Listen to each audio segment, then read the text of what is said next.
Hello friends, welcome back to my channel. So ఈరోజు నేను home made గీ ఎలా చేయాలో చూపిస్తానండి. సో రోజు మా చనిక కోసం అయితే పాల ప్యాకెట్ తీసుకుంటాము, రెడ్ కలర్ ఉషా డైరీ తీసుకుంటాం. సో దాంట్లో వచ్చిన మీగడతో నేను వెన్న చేస్తాను అనమాట.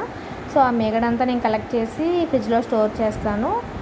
కొంచెం ఎక్కువ మోతాదులో అయిన తర్వాత ఇలాగ పొయ్యి మీద పెట్టి ప్రాసెస్ అనేది చూడండి చెప్తాను. సో ఒక ప్యాన్ తీసుకొని ఆ ప్యాన్లో మనం ఏదైతే మనం స్టోర్ చేసినా నెయ్యి అంతా వేసేయండి. సో సిమ్లోనే మనం ఇది అనేది మనం మేక్ చేసుకోవాలి. సో ఇలాగ మనకి అలా మరుగుతున్న కొద్దీ నెయ్యి అనేది పైకి తేలిపోతుంది. సో ఫైనల్గా నెయ్యి అనేది చూడండి ఎలా పైకి తేలిపోయిందో. చూసారు కదా, ఆ మడ్డ అంతా కిందకి దిగిపోయి నెయ్యి అనేది ఫ్రెష్ నెయ్యి అనేది పైకి తేలిపోయింది. సో ఇలాగా మన ఇంట్లోనే చక్కగా మనం అంటే బయట నెయ్యి కొనుక్కోవాలంటే చాలా ఎక్కువ కాస్ట్ ఉంటుంది. సో ఇలాగా మీగడ తీసుకునేలా చేసుకుంటే అమౌంట్ కొంచెం సేవ్ అవుతుంది. Thanks for watching. Keep smiling.